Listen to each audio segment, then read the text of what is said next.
So this week we're going to take a look at Vayera. It's a very crowded portion. There's a lot of narrative going on here. But as usual, let's start with a very brief line by line, not line by line, aliyah by aliyah summary. And it is, it begins in Genesis 18. So just to give you a general overview, because obviously you can't read the whole thing, but we'll try to catch some highlights. Vayera contains some of the most famous stories in the Torah.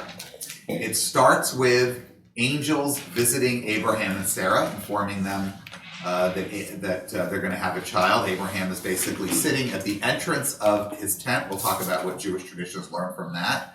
And then there's three travelers who pass by, and the tradition says that they were not just regular old guys, they were angels, right? So angels in Jewish lore and Jewish literature are not bewinged cherubs that fly around and so forth, and they are messengers of God. And as such, they don't have a will of their own. We'll talk about that in a minute. They are basically said to be aspects of God in later traditions. Anyway, they are the ones who inform Abraham that Sarah's going to give birth. She's pretty old, 89 years old. She's postmenopause. That doesn't seem to her to be very realistic. She laughs, and God gets mad at her. Okay, the second aliyah, the Levi, comes up and says the blessing, as close as we get to that at this temple. The angels leave. Abraham escorts them on their journey. Actually, one takes off altogether. Two more continue to the wicked city of Sodom, where they are going to basically set up a destruction. It's actually 5 cities. It's Sodom, Gomorrah, and 3 others. God tells Abraham about it. Abraham enters into a whole bargain, and maybe we have time, we'll talk about it there. And finally, he gets God to agree that with even 10 righteous people in the city, there's not going to be any kind of destruction. And as we all know, there's a big destruction, so 10 was not achieved. Anyway, the angels get there. Lot invites them into his home to eat. This is the third aliyah. The city is notoriously evil for many reasons, which maybe we'll get to. We'll talk about what the reasons are.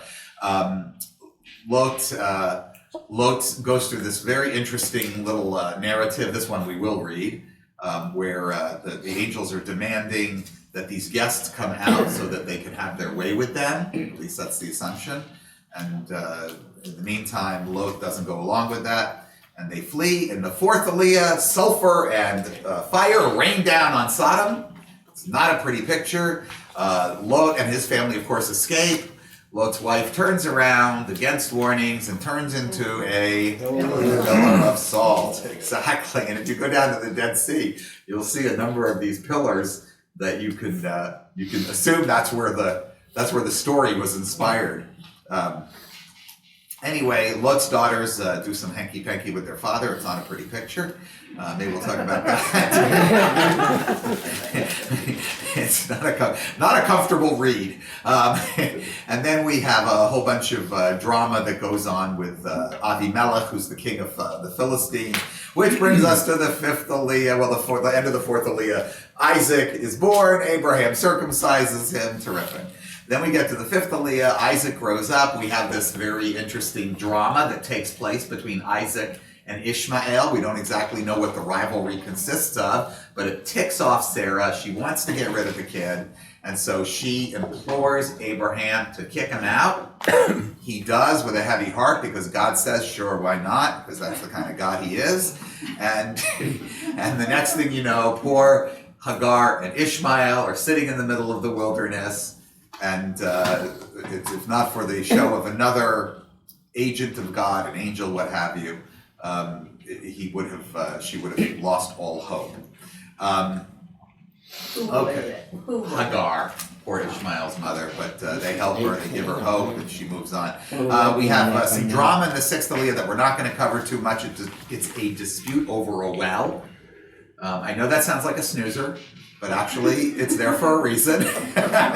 As I mentioned, these stories all reflect later disputes, and this well, where the Philistines and Abraham's folks come into conflict, is in Beersheba, down at the bottom and of the country. So everybody know where Beersheba is, down at the top of the Negev, really. And it was really a story that was written, we think, to establish and justify the border between the 10th century Israelites and the Philistines. Of course, it's impossible that this could have happened, because in the time that this is said to have happened, which is several centuries earlier, there were no Philistines.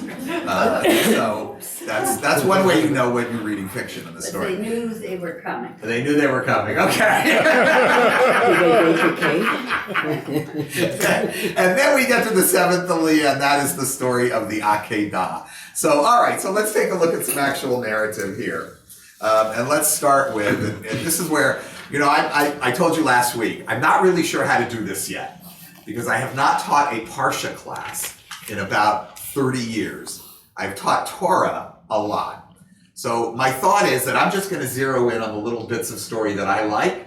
We'll talk about it for a little bit, and then we'll move on. And if there's a little bit of a story that you like, I know these stories really well. I have the Rashi in front of me. I know all the commentaries, so, or at least I have access to them. So we can do it that way.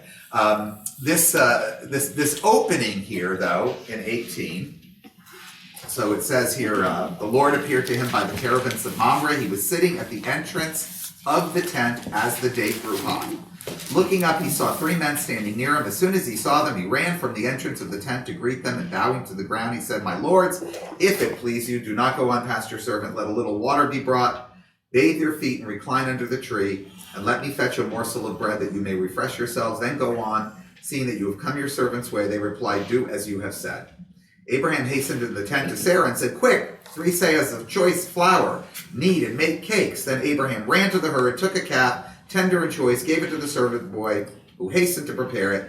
He took curds and milk, and the calf had been prepared, and set these before them, and he waited on them under the tree as they ate. So there's some interesting things going on here.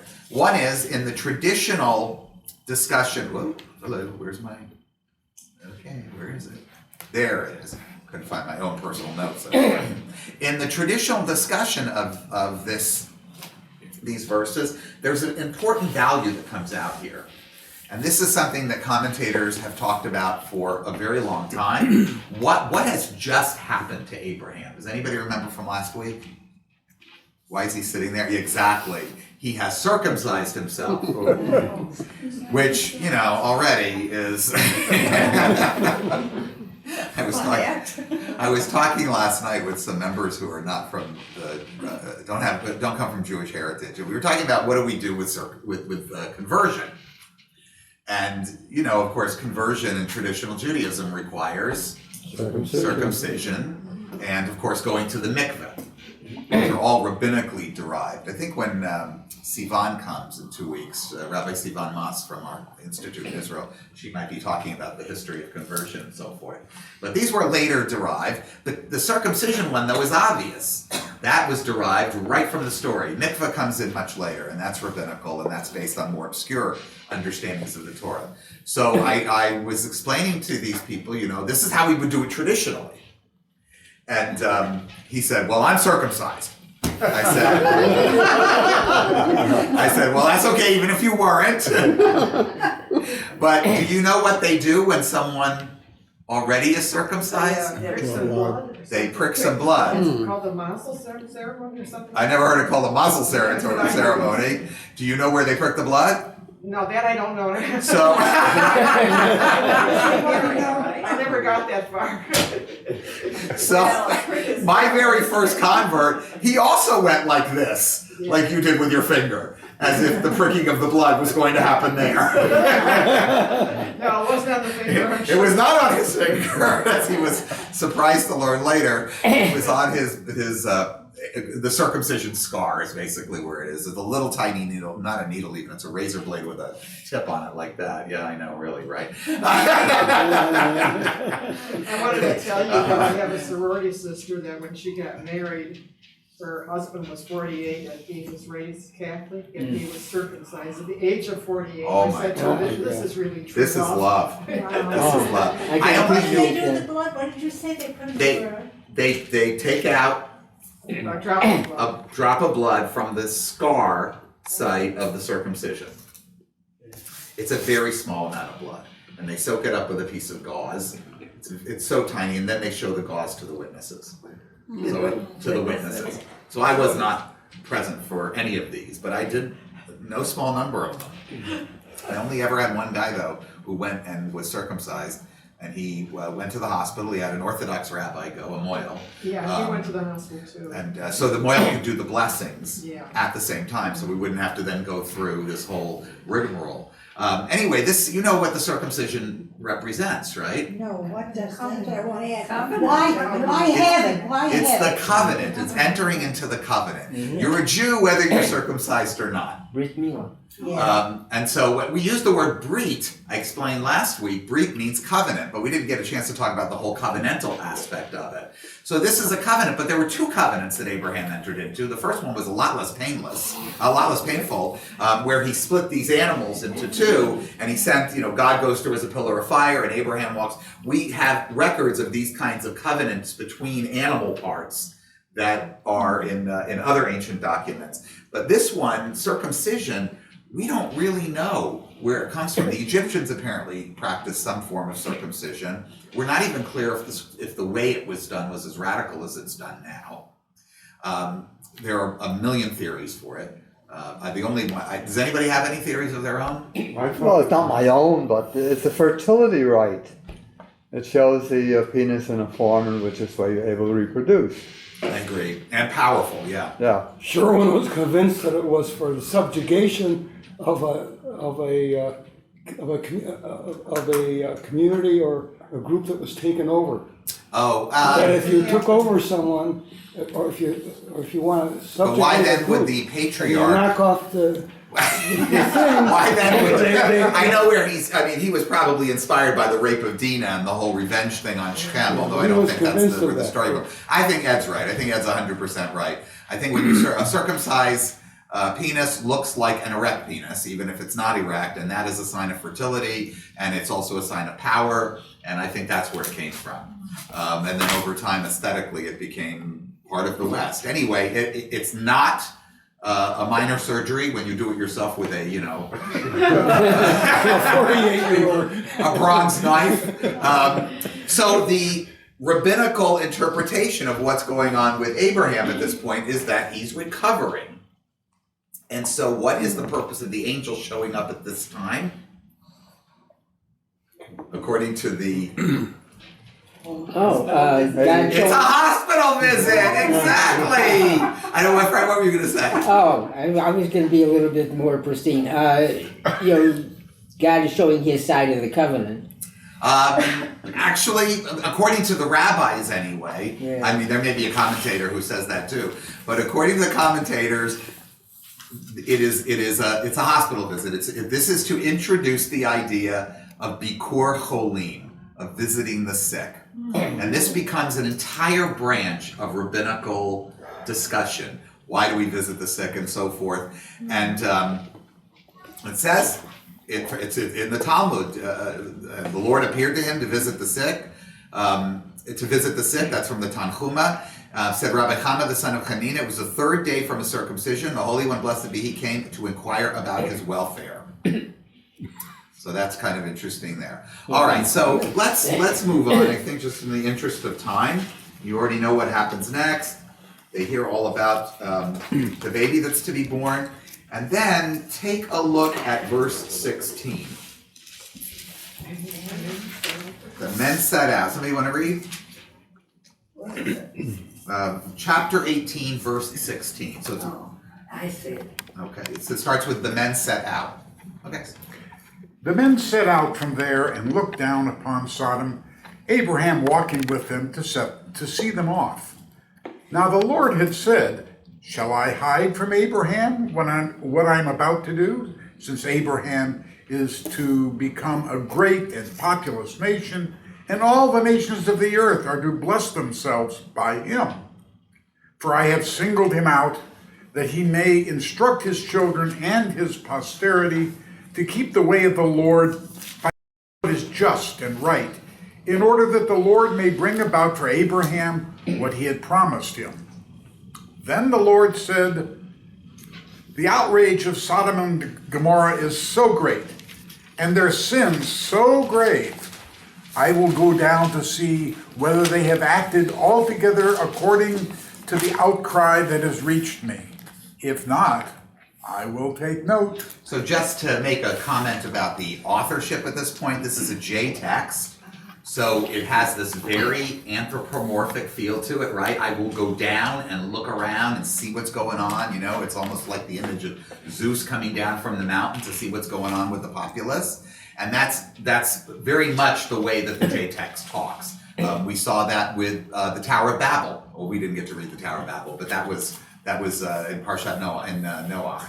But it's the same kind of idea. God comes down, or Yahweh comes down, I should say, and sees what's going on, and ooh, look at this place. These places are horrible. We don't yet know why. Yeah. We have no idea. What did they sin about? Exactly. I don't So know. whatever I it never was, did know. it was pretty horrible. Yeah. We have some hints. But it was also prophetic. The Lord talks in future perfect here. I will, where is it? It's not the present, but looking into the future. Abraham is to become a great and populous Right. nation, and so forth. Right. Oh, okay. Well, he wants to go. He. It's not prophetic, and I'm gonna contradict you a little bit. That's okay. He heard rumors. This is going on, and he went and checked them out. So I would argue that a prophetic approach would be, I have become aware through my omniscience that this is occurring. But this being a J text, you know, it's almost like someone sent him an email.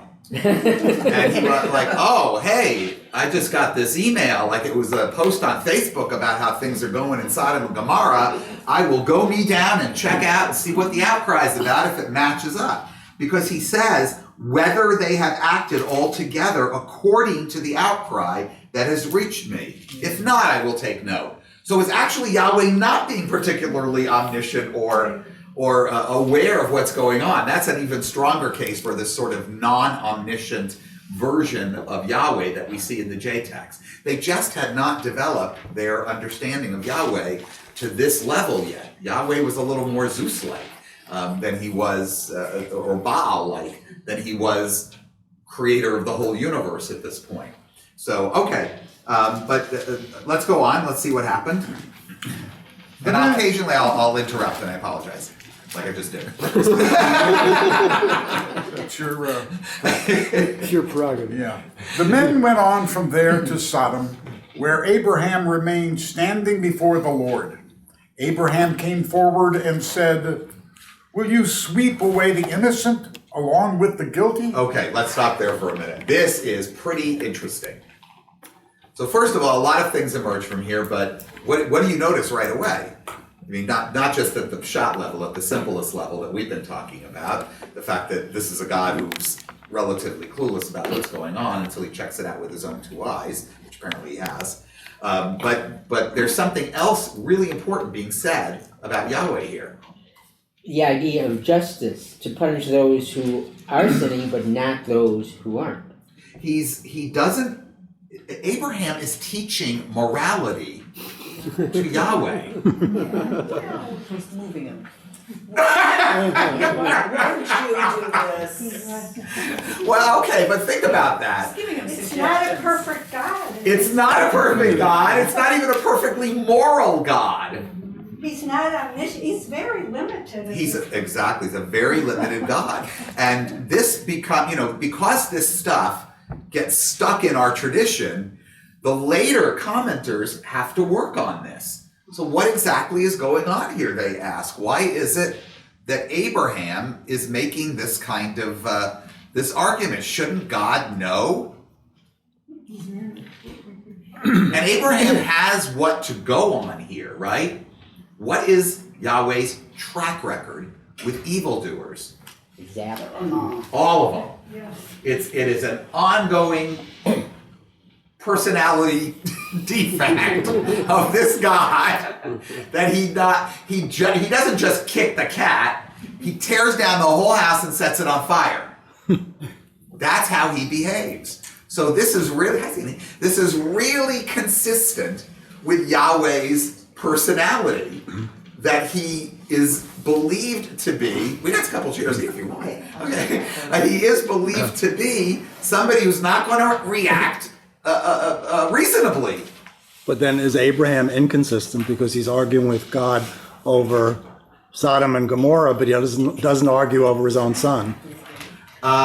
He does, though. He does. That we didn't really. We'll look at it later if we have time. I don't know if we're gonna have time. He actually does. He's perplexed by it. He's upset by it. So there is a little bit of a I don't want to do this that happens with that particular. Oh, you're talking about Isaac. Yeah. Oh yeah. No, you're He right. doesn't argue. Yeah. Not a word. Not a blip. Fine. Kill my son. Yeah. Okay. I'm on my way. Okay. And it's the same. Yeah. But that's an E text, not a J text. I believe you're right, yes, but it doesn't really make a difference in this case because it is an e-text. It doesn't really make a difference because it's still not a God that is. The issue is different in this e-text. First of all, I don't think the images of God have changed that much. Even though the e-God communicates differently and talks differently, there's still a large similarity between the two. And it's not a monotheistic God. The e-God is not a monotheistic God for sure. But what we find in 22 is it's not really the same issue. Nobody's being punished. Abraham's not being punished, he's being tested. And if we get to it, you'll see that the ending is the nice ending, the happy ending was added. That's not the original ending of the story. The original ending of the story is that Abraham kills his son. But human sacrifice, we know, was a big part of worship in many, many places throughout the world. We shouldn't be surprised that the Israelites also believed in and approved of human sacrifice. But we'll see if we have time to get to that. I think we will. All right, so basically, but here we're seeing a God that's not terribly moral, and we have the rabbis arguing about why would he do this? And so they, rather than placing the blame on God, they place it on Abraham. He doesn't understand God's ways fully. Because of course it's going to turn out that he's right in this dispute. Are there 10 righteous people? No. Okay, but let's continue. No. What if there should be 50 innocent within the city? Will you then wipe out the place and not forgive it for the sake of the innocent 50 who are in it? Far be it from you to do such a thing, to bring death upon the innocent as well as the guilty, so that innocent and guilty fare alike. Far be it from you. Shall not the judge of all the earth deal justly?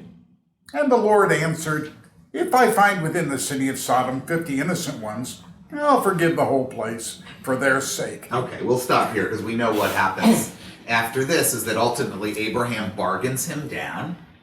And part of the rabbinical interpretation for this is to teach you that even the most righteous judge needs to hear a good case. So who is Abraham? He is the defense attorney.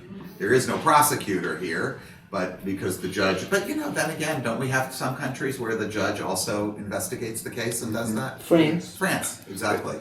So, we can't expect them to have the British system, these rabbis who commented on it. Anyway, the judge having sort of closed the case here, the two men continue on, and that's where we'll pick up in chapter 19. They hadn't invented the term collateral damage. Oh, yes. Well, that would have been already. It would have been collateral damage. All those poor, sinning birds and cattle and infant children, etc. I guess, yeah. All right, so chapter 19, the two angels. Steve, you're pretty good at this. You're welcome to be the permanent reader. Thank you, that's an honor. Very dramatic. Oh, yeah. The two angels arrived in Sodom in the evening, as Lot was sitting in the gate of Sodom. When Lot saw them, he rose to greet them, and bowing low with his face to the ground, he said, please, my lords, turn aside to your servant's house to spend the night and to bathe your feet. Then you may be on your way early. But they said, no, we will spend the night in the square. But he urged them strongly, so they turned his way and entered his house. He prepared a feast for them and baked unleavened bread, and they ate. In two cases here with the angels who visit the three, and then the one peels off, I guess, because the rabbis say about that, since every angel has a job, that the one who peeled off, that's because he was doing the enunciation of Isaac's birth, so he was done, so these two continue on. But in both cases, how do Lot and Abraham deal with these strangers? Very hospitable. Right, a lot of hospitality. So this, I mentioned the Bikur Cholim, the visiting the sick, that's one value that a lot of people tease out of this. Another one is hospitality, and that becomes really important because the sin of Sodom is in dispute. Despite the fact that our language has preserved one particular sin, sodomy, it's not altogether clear. Even in the Bible, in later books, you guys got you were doing Ezekiel before we finished the prophetic section of our temple's history. And did you get to Ezekiel 14 and Ezekiel 18? You didn't get that far, right? We did. Yeah, we were to 38. You did? You got as far as chapter 14? No, because we skipped. Yeah, Oh, we're skipping. We Really? skipped. We went from 9 to 37. Yeah. Oh, probably because he knew it was ending. So. Yeah, we right. skipped and did that. All right, does any, take a look, somebody if you can, turn to chapter 14 of Ezekiel, verses 12 through 23. Maybe it would help if I grab from here. We don't have it here. What's chapter 13? Chapter 14, I believe. Okay, and what was the Oh verse? boy, yeah, I have a different Bible than you guys, so. What was the verse? The verses are 12, starting at 12. 12, okay. Oh, the word of the Lord came to me. It's in the late 900s. 9:10. 9:10. Where is it? Oh, maybe I have the wrong Page verse. 910. Yes. 12. Or maybe it's 18. Oh, I'm sorry, I apologize. No, it should be in here.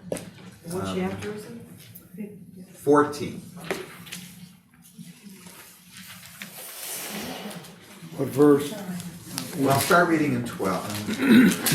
Maybe it's chapter 18. I'm sorry. I was trying to find the most clear. It's in here too, but I was trying to find the most clear reference.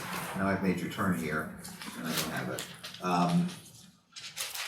Well, basically here, Ezekiel says that the sin of Sodom was that they failed to help others, that they were not hospitable, that they wronged people, etc. I'm sorry, I wanted to find exactly the mention of Sodom, but I don't want to waste a lot of time looking for that word. If you see it, tell me.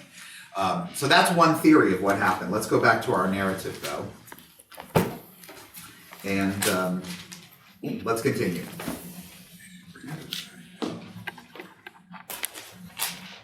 Verse 4, whoever wants to read, chapter 19, verse 4. They had not yet lain down when the townspeople, the men of Sodom, young and old, all the people to the last man, gathered about the house, and they shouted to Lot and said to him, "Where are the men who came to you tonight? Bring them out to us, that we may be intimate with them." So Lot went out to them in the entrance, shut the door behind him, and said, "I beg you, my friends, do not commit such a wrong." Okay, stop just for a minute. We're going to talk about that in a second. I don't know why the notes in my book, which I didn't write this book, are wrong, but it's Ezekiel 16, and you don't need to go there. I'll read it to you. Ezekiel says, "This was the sin of your sister Sodom. She and her daughters were arrogant, overfed, and unconcerned. They did not help the poor and the needy." So, misprint in my Jewish study Bible.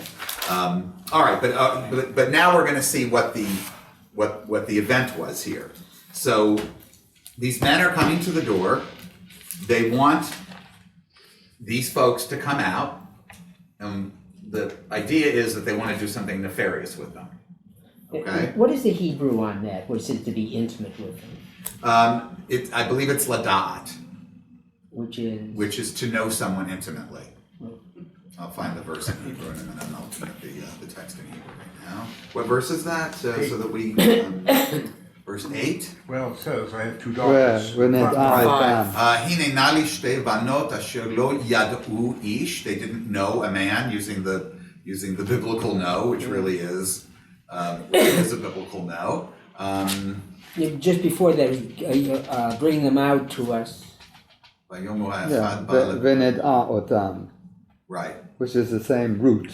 Same thing, okay. Yes. No, So no. it is. So we it know is no to more know. from the Hebrew than we do from the English, okay. Exactly. There's nothing that it adds here. All right. Okay, go on. Look, I have two daughters who have not known a man. Let me bring them out to you. And you may do to them as you please. But do not do anything to these men, since they have come under the shelter of my roof. But they said, stand back, the fellow. They said, came here as an alien, and already he acts the ruler. Now we will deal worse with you than with them. And they pressed hard against the person of Lot and moved forward to break the door. But the men stretched out their hands and pulled Lot into the house with them and shut the door.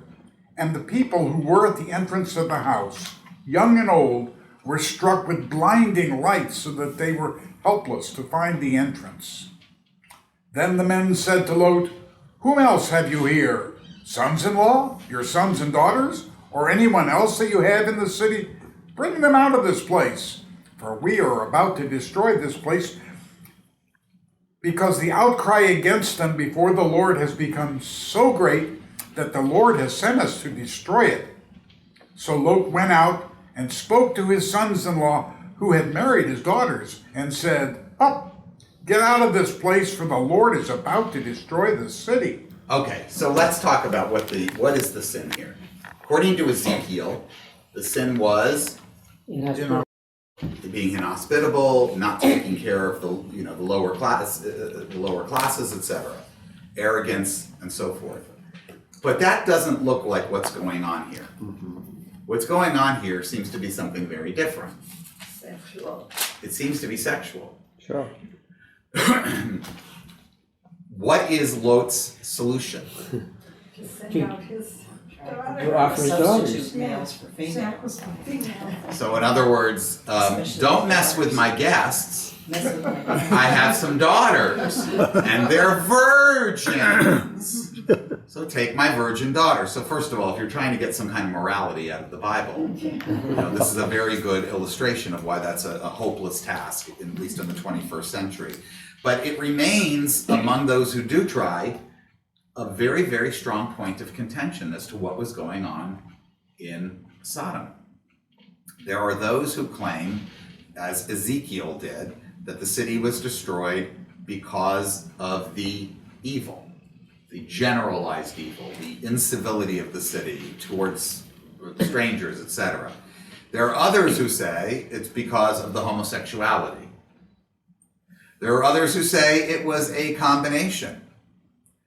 But if you think about it, destroying a city for inhospitality, that's pretty lame. So where do I come down? Where do you come down? What do you think? And Lot was not very moral either. I mean, how come God is approving his sending out his daughters to them? Well, that's the problem. That's the big moral problem here. Well, they're his Serious property. one. They are his property. They are but- his property, so he can do what he wants with his Well, that property. shows but- biblical morality, Right. where women are property, or Yeah. children are property. as Now, well. I will tell you that there are commentaries that condemn Lot for doing that. Nachmanides, Ramban, explicitly says that this was an example of Lot's weakness of character. He's not a moral person, okay? And yet he gets saved. That's right, he gets Yeah, saved, why and didn't he nobody go back and else, all sell those his people wife? who weren't even there. So why would you think that Nachmanides would justify his salvation? For what happens later, the children that came out of the incest. Well, actually, that's not what Ramban says why they were saved, because that's even worse. Yeah. If it's possible, that's worse. Well. No, what he says is this was just for the sake of good. Abraham. Lot was not of good character. He was no Abraham. So it was just for the sake of Abraham that he was redeemed. That's how Ramban deals with it. But I'll tell you, most of our commentators are silent about it. Rashi essentially doesn't say a word. Nobody seems to know what Rashi's talking about, because he just sort of in a roundabout way says, that there was a lot of wickedness going on. Well, obviously, are you including Lot or are you not including Lot? And it's not clear at all whether he's including Lot. All right, so let's just finish this horrible story, and let's get to the epilogue, because the epilogue is interesting too. But he seemed to his sons-in-law as one who jests. What a great joker that guy is. As dawn broke, the angels urged Lot on, saying, take your wife and your 2 remaining daughters. Let you be swept away because of the iniquity in the city. Still he delayed. So the men seized his hand and the hands of his wife and his 2 daughters in the Lord's mercy on him, and brought him out and left him outside the city. When they had brought them outside, one said, flee for your life. Do not look behind you, nor stop anywhere in the plain. Flee to the hills, lest you be swept away. But Lot said to them, oh no, my lord, you have been so gracious to your servant, and have already shown me so much kindness in order to save my life, that I cannot flee to the hills, lest the disaster overtake me and I die. Look, that town there is near enough to flee to. It is such a little place. Let me flee there. It is such a little place, and let my life be saved. He replied, very well, I'll grant you this favor too, and I will not annihilate the town of which you have spoken. Hurry, flee there, for I cannot do anything until you arrive there. Hence the town came to be called Zoar. And that's a word for something small. So it's related to the root for something small. Okay? As the sun rose upon the earth and Lot entered Zoar, the Lord rained upon Sodom and Gomorrah sulfurous fire from the Lord out of the heaven. He annihilated those cities and the entire plain and all the inhabitants of the cities and the vegetation of the ground. Lot's wife looked back, and she thereupon turned it into a pillar of salt. Next morning, Abraham hurried to the place where he had stood before the Lord, and looking down upon Sodom and Gomorrah and all the land of the plain, he saw the smoke of the land rising like the smoke of a kiln. Thus it was that when God destroyed the cities of the plain and annihilated the cities where Lot dwelt, God was mindful of Abraham and removed Lot from the midst of the upheaval. Lot went up from Zoar and settled in the hill country with his 2 daughters, for he was afraid to dwell in Zoar, and he and his 2 daughters lived in a cave. As the older one said to the younger, our father is old, and there is not a man on earth to consort with in the way of all the world. Beyond consultation. Yeah. Come, let us make our father drink wine, and let us lie with him, that he may maintain life through our father. It's difficult to read, isn't it? Yeah. Disturbing. Okay. That night they made their father drink wine, and the older one went in and lay with her father. He did not know when she lay down or when she rose. The next day the older one said to the younger, see, I lay with father last night. Let us make him drink wine tonight also, and you go and lie with him, that we may maintain life through our father. That night also they made their father drink wine, and the younger one went and lay with him. He did not know when she lay down or when she rose. That line really good excuse, yeah. I didn't know. I was drunk. Thus the 2 daughters of Lot came to be with child by their father. The older one bore a son and named him Moab. He is the father of the Moabites of today. And the younger, she bore a son, and she called him Ben-Ami. He is the father of the Ammonites of today. So, There is a parallel here to another story that happened Can I after read it the too? flood. No, we didn't read it last week, but it was it was 2 weeks ago. We got a bug It was here. in Noah. You remember, and I mentioned it, I think, last week, about how Noah's sons, right? There's something weird that goes on with them. It's not as explicit as this. Yeah. But that sort of is a little bit of a spin on that. So it's a very similar story in that way. So, well, what's going on? First of all, who are these women? Who are these daughters? The two he offered. The two he offered, yet he had sons-in-law. Well, Well, they they didn't believe it. they didn't leave the scene, right? So they all got wiped out. So one of the ways that you have these inconsistencies all the time in the text, where you don't really know what character we're talking about. In this case, Rashi has the same problem, and he says the sons-in-law were not legally sons-in-law. They weren't married yet. They were betrothed, which kind of makes sense. In Or some he way of had understanding. more than 2 daughters. That's another possibility. That's So what that these is, that were he had the more than 2 virgin daughters, the other ones were married ones. Exactly. So they're very confused themselves, the rabbis, as to who exactly comprised Lot's family. The daughters were never named though. We have no names for the daughters. No, so We that have, makes it exactly, which makes it more obscure. Yeah, These do seem to be the same daughters that were offered up. And now, here they are doing this thing. Are they to be condemned for this? It sort of makes sense in if the world had been wiped out, Well, these, then I have 2 daughters. You've been wiped the world out 20 times. There ain't gonna be no more people. I'm sorry. what's the hell people, because then they became fathers of this group and that group, so they found. Was it bad part of the guys, culture? No, it was not part of the culture. Incest seems to be pretty much reviled in every society. There are very, very, very, very, very few, I can't think of any exceptions. And I've read a Egyptian bunch of books royalty. about this. Yeah. Hawaiians. Except in certain royalty, but even there it's done, hold your nose. It's not done out of any kind of, it's frowned upon even there. It's, you know what I'm saying? Nobody feels a sexual attraction to someone in their own family who's normal. This is as much biology as it is culture. And there's all kinds of theories for it. Well, So it seems to be just a politically motivated That's exactly what it legend is. to cast the bad cloud over the Ammonites and the Moabites. Look, there results out of incestuous relationship. Exactly. What do you expect for these people? That is the original intent of this story, is to explain why the Moabites and the Ammonites, who both live on the other side of the Jordan River, one slightly to the north of the other, but both basically from the center of Jordan, the center west of Jordan on up.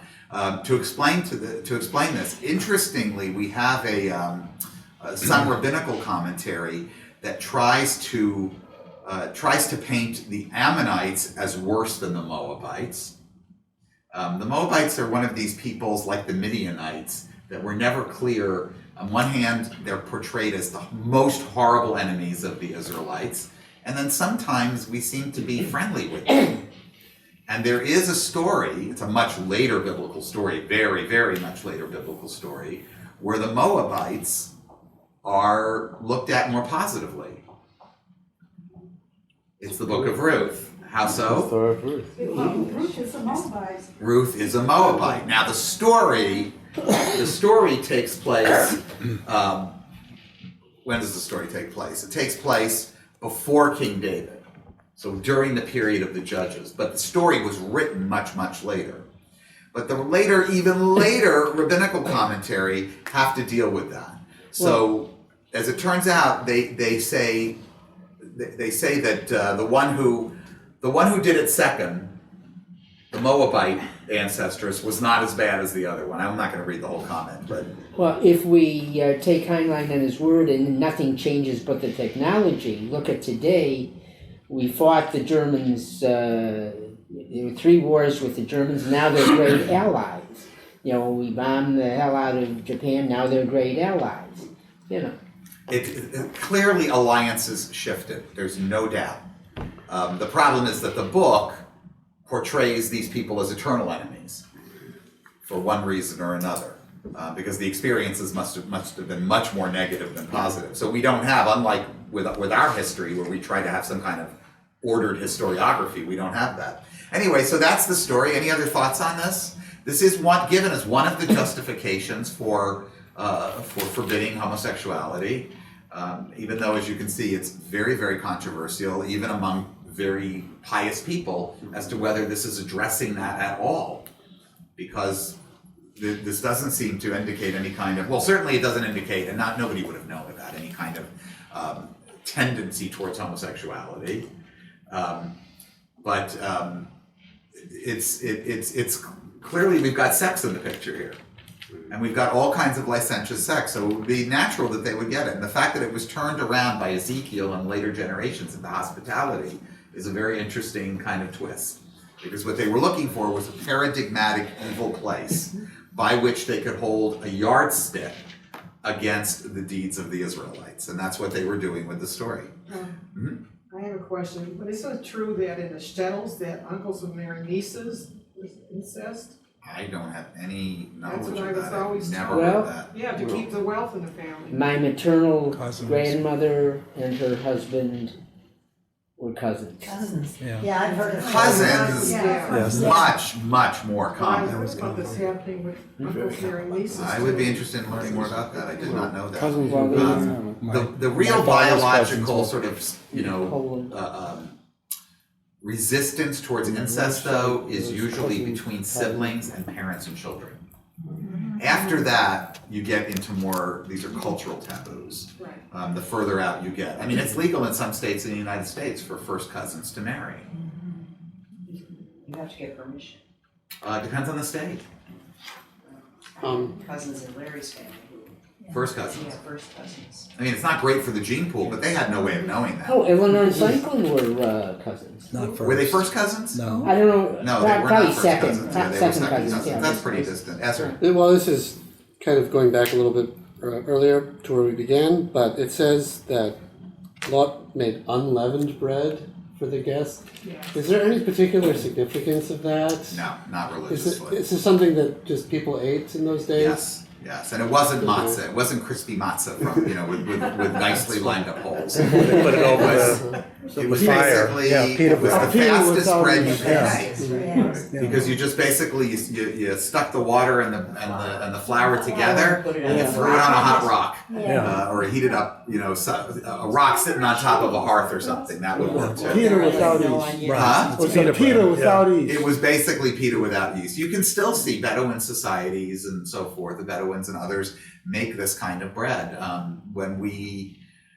When we're in Israel, sometimes I forgot what that stuff is called. But Laffa? laffa is a little yeastier. Yeah. But they actually have The one this they do on unleavened that bread. metal Yeah, that they just over the put fire. it over a fire. It's usually now over a rounded metal top. Yeah. So this was just a fast way to make bread. I just thought of a closer example, tortillas. Oh yeah. Although that's cornmeal. Yeah. But Yeah, yes, yeah, prepared in a essentially. similar way. Absolutely. Okay, so let's see. Should we move on now to Hagar? We've only got 10 minutes. Let's skip Hagar. We all know about Let's skip Hagar and let's go straight to our favorite tale because we can't get out of it without reading this. And that is Genesis 22. And we'll try to understand what's going on here.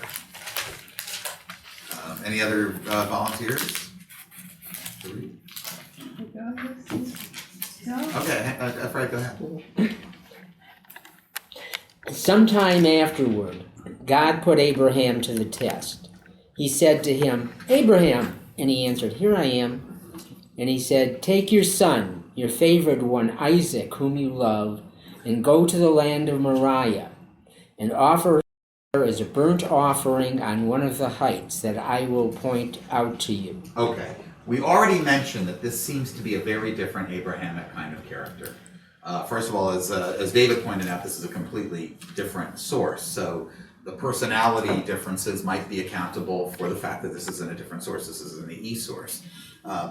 But let's talk for a minute about how the rabbis reacted to this and later generations. Because as far as they're concerned, Abraham is Abraham is Abraham.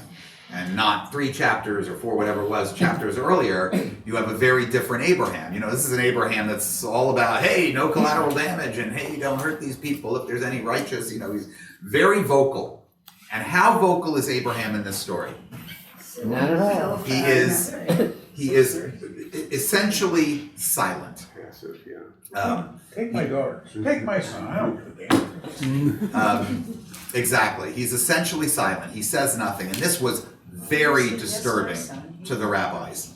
As far as they were concerned, there had to be something missing here. This is a perfect opportunity for Midrash. The rabbis tell the story. It's a very, very famous story. It's in the Talmud. It's one of the most famous Rashis of all time. That we are missing half the dialogue here. That is to say, Abraham's part of the conversation is gone. And this is where they derive this. When you read it in Hebrew, it says, it's a little pithier, and it almost indicates that there's gaps. So it says, Vayomer, he said, God said, Kachna et bincha, take your son. Et yechidcha, your only son. Asher ahavta, the one you loved. Well, immediately you notice that there's some issues here. Because how many sons does Abraham have? 2. Now one is missing already, right? One is gone. But still, unusual language. And this suggested to them that God and Abraham were engaged in a different dialogue than what is indicated here. And so this is how they read it. First of all, kachna. Na is not an order, it's a request. We still, in modern Hebrew, we say na as a sort of, it's a little antiquated, even in modern Hebrew, but it means please. It has the sense of please. It's not quite please, but it has the sense of please. So we already have that. So basically, they begin by saying, hey, God speaking, hey, Abraham, I'm going to ask something really extreme of you now. Please consider it. Because I need you to pass this test so that other people will not say that those earlier tests weren't really tests, get you out of your land, etc. Which, after all, are not a test like go sacrifice your son. Now, this is working on the assumption that we know the ending. Remember, when the rabbis deal with these texts, they have a finished text, and they don't read the text the way a biblical critic does. I already broadcast to you a little bit. What happens here is that the original story, the e-text, does not have a happy ending. And the text itself seems to suggest it. So, but these folks are dealing with that reality. As far as they're concerned, this is a story that prohibits human sacrifice. I frankly don't see it. I don't even see it in the final version. Because it really says, you didn't withhold your son. We know now that was from the version where he kills him. But still it stays in the other version. But anyway, that's what they thought.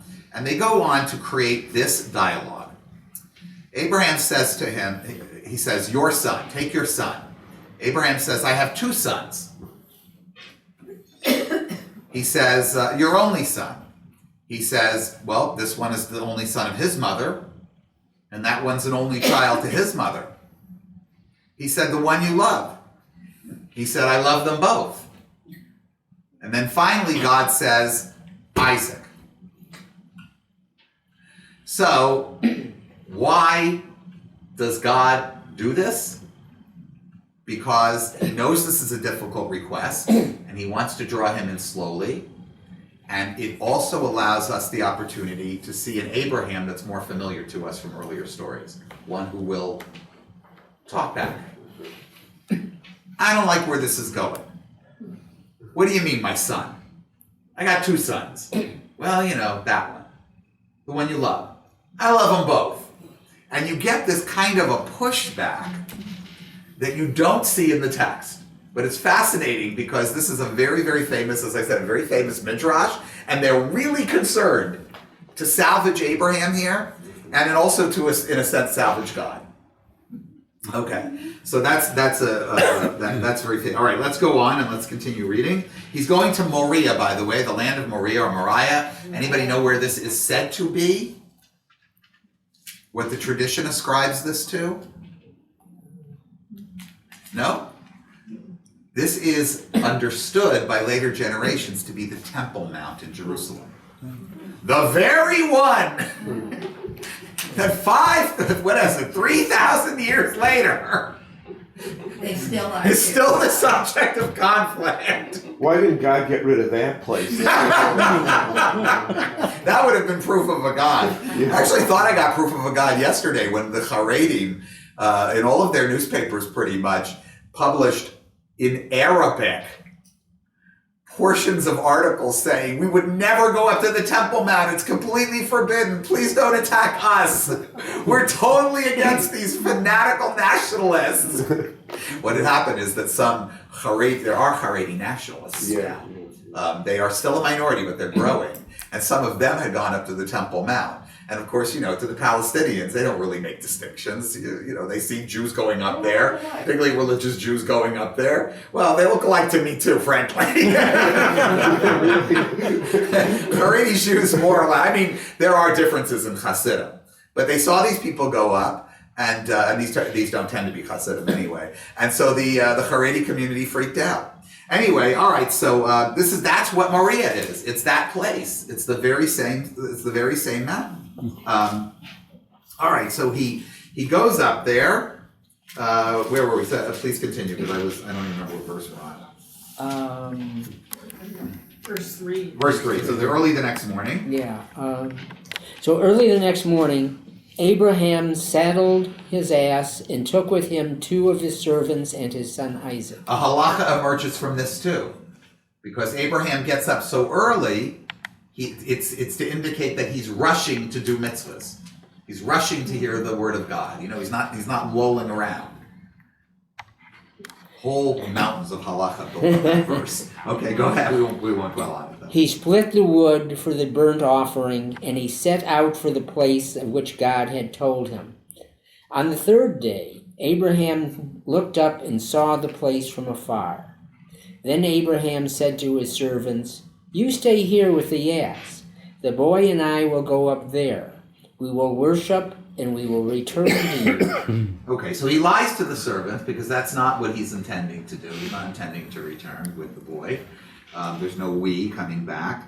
Let's see if I want to say anything else about this. Well, there are things, but we're running short of time, so let's keep going. Abraham took the wood for the burnt offering and put it on his son Isaac. He himself took the firestone and the knife, and the 2 walked off together. Then Isaac said to his father Abraham, "Father?" And he answered, "Yes, my son." And he said, "Here are the firestone and the wood, but where is the sheep for the burnt offering?" And Abraham said, "God will see to the sheep for his burnt offering, my son." And the 2 of them walked on together. So there's so much we could say about this, but just a couple of points. According to the tradition, Isaac is not a child. He's a grown man in his 30s. This is derived from adding up different kinds of things too. But this is important for the rabbis too. They want to assert that he's an adult and he's going of his own accord as well. But clearly the text contradicts that, because the text paints Isaac as clueless. The Jewish people, there is so much lore about this story. Who, first of all, do the Jewish people identify with here, historically? Can you take a guess?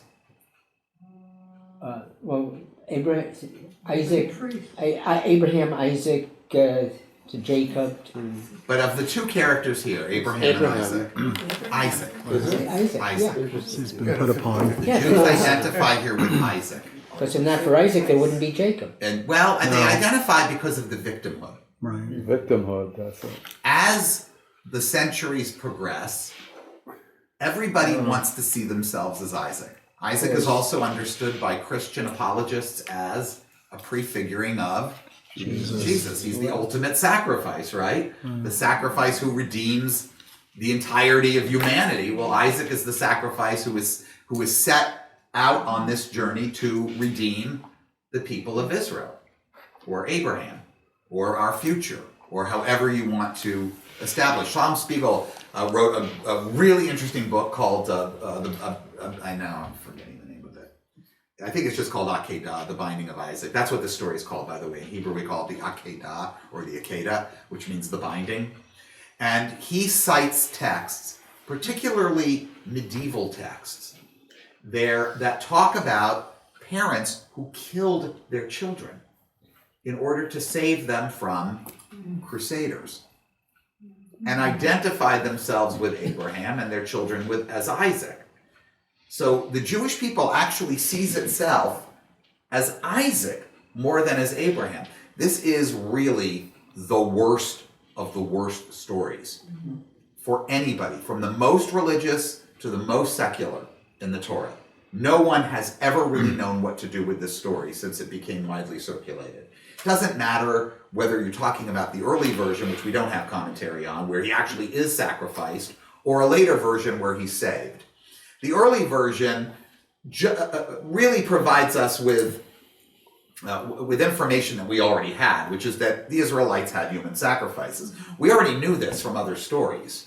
Anybody know the most famous one? Yeah, the one from Judges. Judges 11. Yiftach in Hebrew. He's a judge, a warrior basically, and he pledges. Everybody know that story, or some people don't? Some people. Everybody knows it? No. Oh, no. Okay. He pledges that should he be victorious in battle, then the first thing that he sees when he returns from his battle, he will sacrifice. And who shows up? His daughter. His daughter. And, in no time does Yahweh say, oh, it's okay. You don't have to do it. I knew you weren't serious.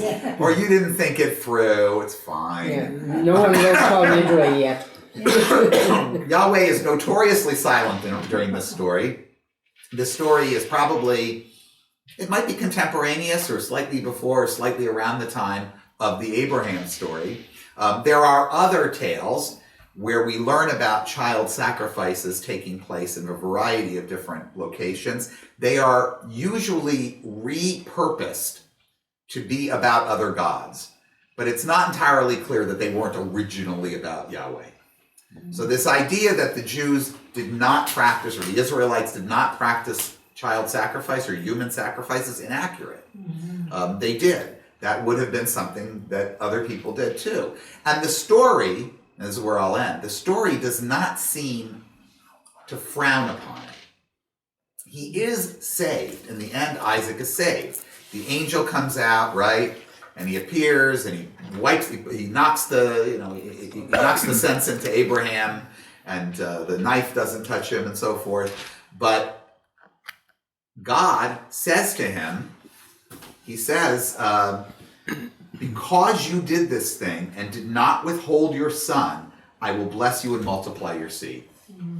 Now, it doesn't matter whether the sacrifice has taken place or not.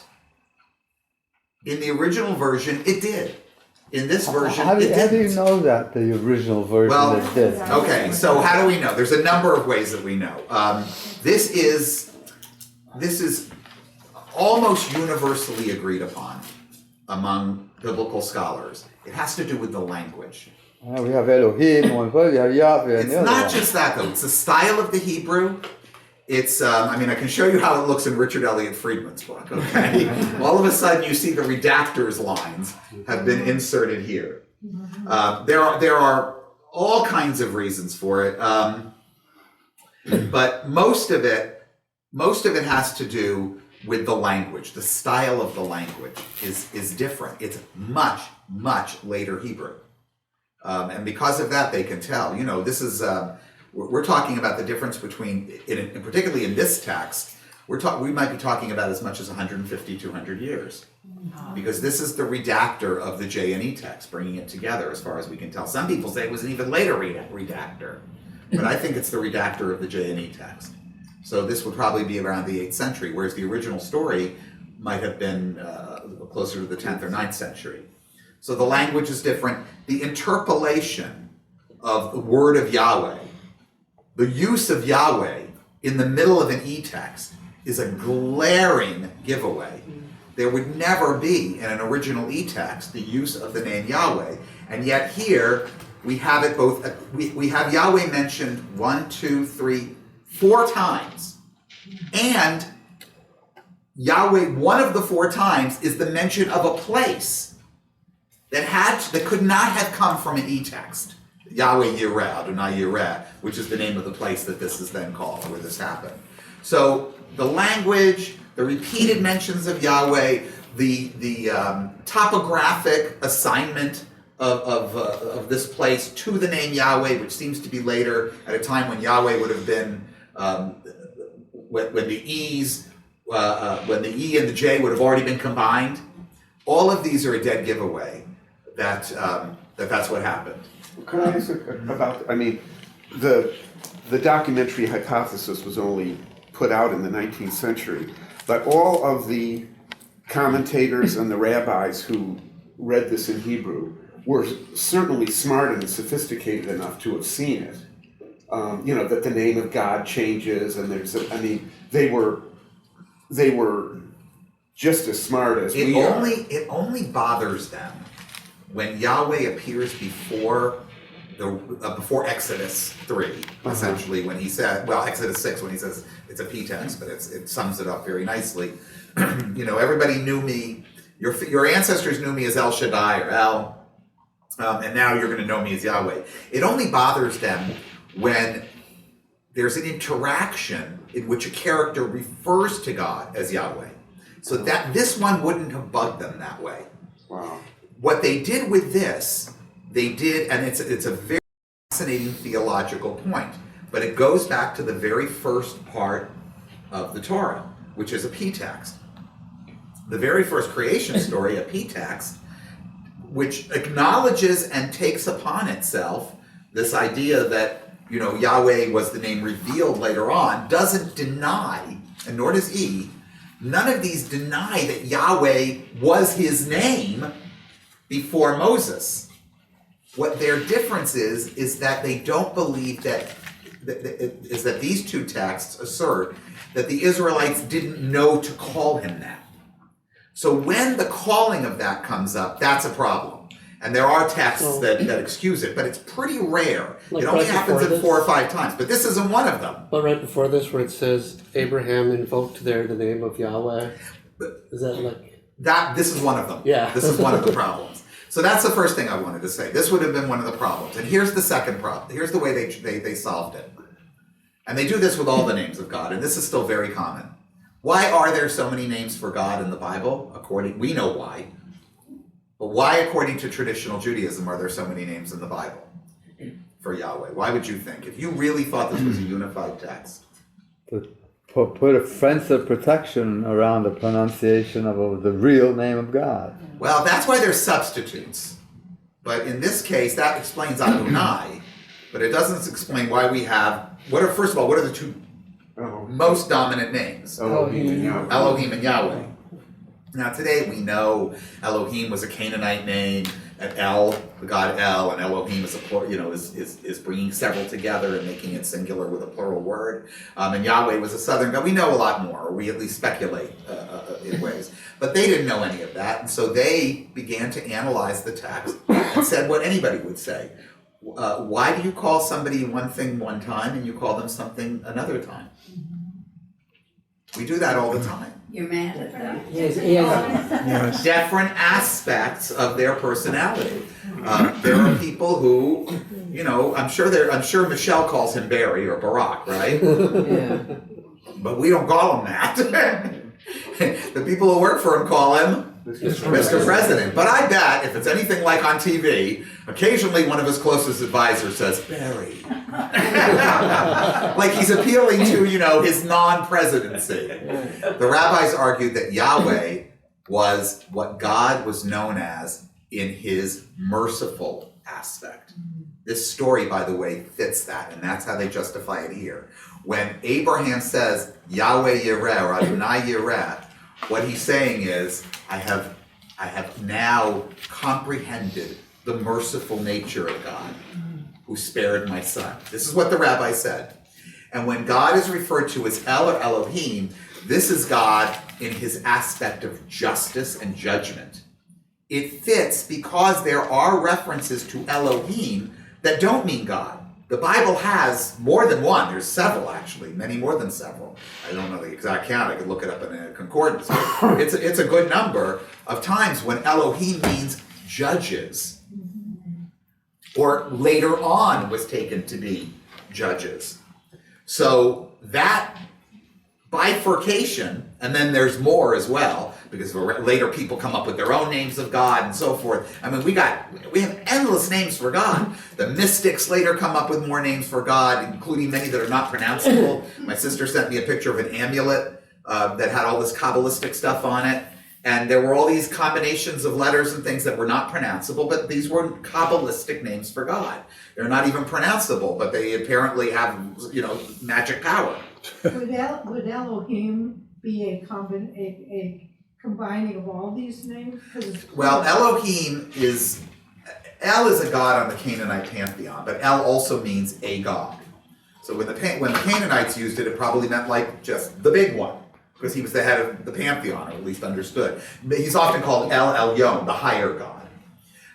Over time, we don't know when one El became manyEls, but we do know that whole pantheon was absorbed, pretty much, whole cloth, not Baal and not a few others. But most of the minor gods were absorbed entirely into El, and that's probably why they said Elohim, because people would refer to the gods as Elohim or Elim, and then eventually they started using the single masculine verb form. So it's not Bereshit bara Elohim, Baru Elohim. In the beginning, the gods created, and you can't tell in English. But in Hebrew, the verb has to agree with the number and the gender of the noun. So they create. Well, it does in English too, but it just works differently. we don't have it in the past tense. That's my point. They created and he created is the same, but it's like saying they creates. So that's how they did it. It's a very important issue, and in fact, an entire theology developed around God's aspect of judgment and God's aspect of mercy. God is both a judging God and a merciful God. And this is how they account for this sort of split personality that goes on. But you have to do what God wants you. It's very authoritarian. It's very... It's the opposite of empowerment. You follow what God says, even if it makes no sense to you whatsoever. Obedience is what is... Although, you see how the rabbis try to undo that.